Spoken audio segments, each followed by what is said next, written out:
Show me the money. Looking good, but I think I'm taking too long. Back to the spot for a block. I took a loss over Frost, but still got a knock. Does that make you feel good just to say that? All right, show me the money. NFL picks for week number 7 here on the podcast. Join me today to break it all down on the hotline here. Great friend of the podcast, Alan Oss here. Alan, how are you? Mike, it's so good to be back talking NFL and all things fun. Yeah. I know you as a Met fan and a Jet fan are reeling a little bit, but things are going to look up. Stay positive. It's not over yet for either team. Yeah, I was about to say, usually this is about the time we're getting ready to do our Flanagan podcast for spooky season, but there's no Flanagan show this year, so we're kind of a little confuzzled. Who knew that the scariest thing he could ever pull off is not releasing content? Yeah, I know, because I was sitting with you last year talking about this. Oh, he's got this movie, The Life of Chuck, coming, so I guess we'll get that, but it's not coming till, I think, next year, so no Flanagan. And it's not a horror movie. No. It's a double whammy. Yeah, it's a different look for Flanagan, but I'll be definitely checking out the movie next year, but we got the football and the baseball to keep us busy through October here. I mean, we're doing double pods here on Just on the Suffering because there's so much content going on. So much content. As a Tigers fan, a sad ending, a fun ride, but a sad ending. And hopefully they build upon it next year and don't think they could just run it back with platoon guys and really make a push. Sorry, I just had to talk about the Tigers for a second, being that I'm a diehard Tigers fan. Yeah, if you guys didn't trade in Jack Flowery to the Dodgers, it could have been a lot different for both our teams.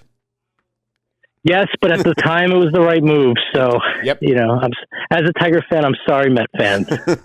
Yeah, the time was a good move here. And obviously, the Met game on Sunday was up against the Giant game on Sunday, so I did not see much of it. I'm assuming you were more locked in on this than I was. Like, what was your big takeaway from the Giant Bengals Sunday nighter? So the thing about the Giants this year is kind of like the last couple of years, except for 2 years ago. The Giants give me a break where I don't have to fight for football with my wife, yes. for TV time. So if the Giants were good, I would, I'd hold my ground a little bit, say, blah, blah, blah, I'm watching the Giants, yada, yada, yada.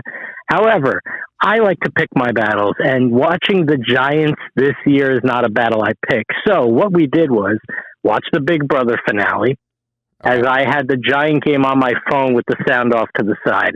We made the right call.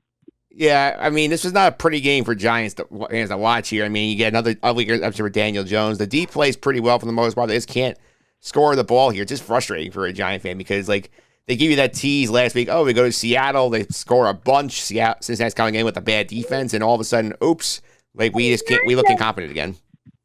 We look incompetent. I have an interesting take. I don't want to fully tank because I don't love the quarterback class this year.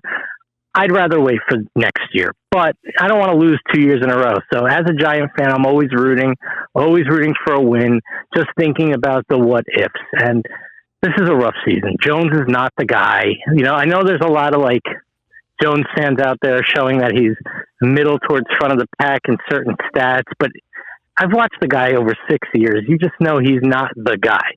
He's had far too long a leash. It's time to move on and find somebody else.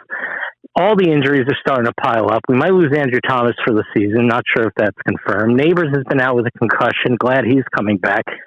Thibodeau's out. It's just like some of the names that we're looking forward to watching this year are already out or have been out. Yeah. So it's frustrating. It's not the year yet again. I don't see a world where Daboll and Shane are back next year if they don't win at least 8 games. So we'll see what happens. But, I know a lot of people are thinking it's Belichick time. We shall see. Yeah, and obviously, you mentioned Andrew Thomas here. The news of the week for the Giants is that he had a Liz Frank injury in his foot. He had the surgery, repair it. Expected to be out for the rest of the year here, and the Giant line's not great to begin with. So seeing Andrew Thomas gone for the rest of the season potentially is a very bad outcome here for the Giants. He's one of our 3 best players. Whenever one of your 3 best players is out for the year, your team is lessened. Yeah. Yeah, it's a big problem here, and now they got an interesting spot here on Sunday. This is the Saquon Barkley return game to MetLife Stadium as the Eagles are coming to town here. Eagles have not looked great this season, but Saquon obviously motivated to put up a good showing against his old team, and we saw in the Hard Knocks offseason that the Giants owner John Mara wanted to keep him, but the money was just too much for Joe Shane's blood, too rich for Joe Shane's blood here. So what are you looking for in this game on Sunday? I'm a huge Saquon fan. Obviously, I'm not mad at him for leaving or going to the Eagles. The Giants offered him no counter, no match, no nothing. So I'm rooting for Saquon always and forever, even if he's an Eagle. He's just one of my guys. Now, I still hope the Giants win the game, but I don't see it happening. But it would be awesome if they did. But it just does feel like Saquon's going to go off. Yeah, I mean, the Giant run D hasn't been bad, but at the same time, you can't argue the motivation in the revenge spots here because it's a tough spot for the Giants. And look at their upcoming schedule. They got the Steelers next week. They got the Commanders, who've been very good early on here. It's like, if they don't get a win here, you feel like you're kind of kissing the season goodbye. And that'll be the time to bench Jones for the injury protection. Yeah. I honestly think Jones's run as a Giant quarterback, if they don't win 2 of the next 4 games, is over. Yeah. So we'll see what happens. Yeah, and one of those is Carolina and Germany, which you figure you could probably get that one, but you're hoping to win one of the next 3. But other than that, it's not looking good. Also, if you're thinking of it as a Panther or a Panther fan, they're saying the same thing. Yeah. This is one we could potentially take. So it's a toss-up. Yeah, we'll see what happens there. And we'll get to the reason why you're here, too, which is the NFL picks. My friend Phil Freda was here. Fellow Giant fan was here last week. He went 2-1 on the week. He had the Bears laying a 2 in London against the Jags. They won easily. He had the Lions laying a 3 against the Cowboys. They blew them out. His losses on the Jets did not get the interim bump he was hoping for here, a plus 2.5. So 2-1 for Phil last week. How did you do, Mike? First losing week of the year last year. Went 1-2. We had a family play on the Jets, so that did not work out for me.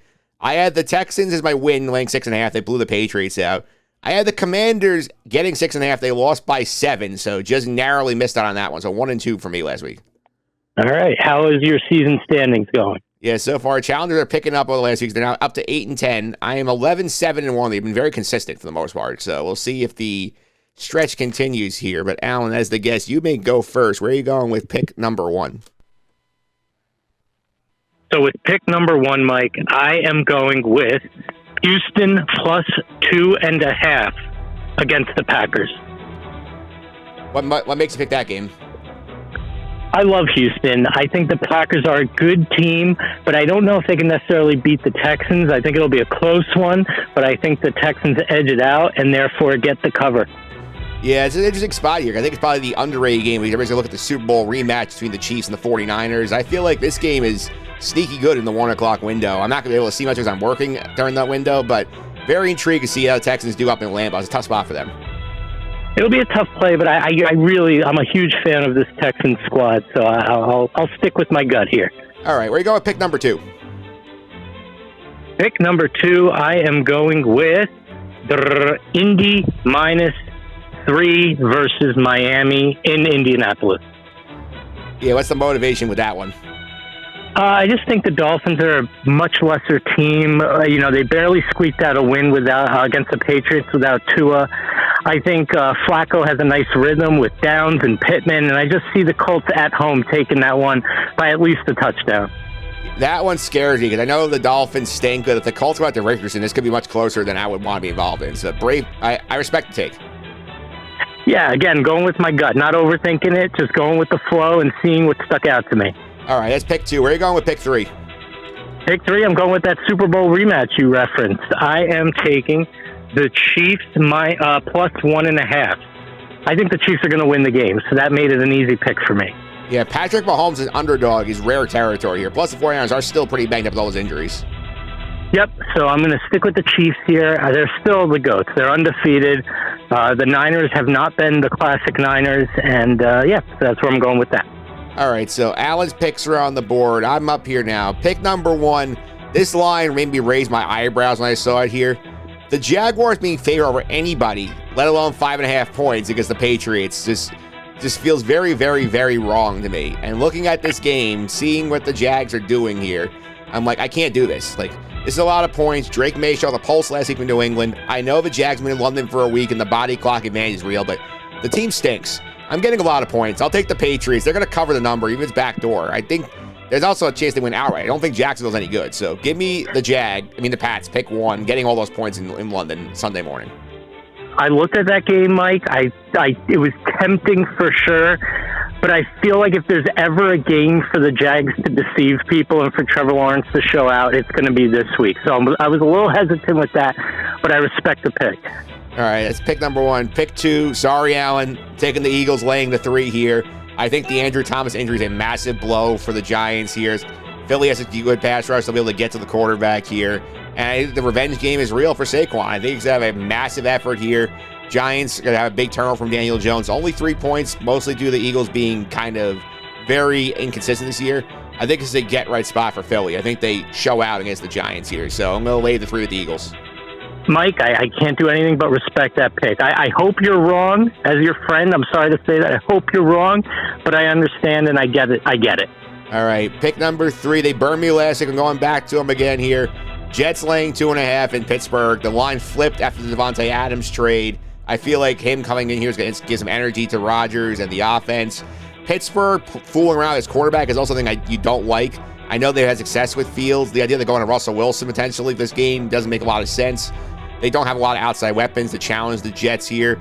I think the Jets take advantage of flaws in the Pittsburgh pass defense here, and this is an if not now, when spot with the Jets, because if they don't get this game, it's going to be a very tough road for them to climb back into the AFC wildcard picture. I think they get the win here. I think they stabilize things for now and go on to tease us later in the year, potentially fall short, but Jets pick here. They're going to bounce back here. Unless it's a field goal, I'll take it.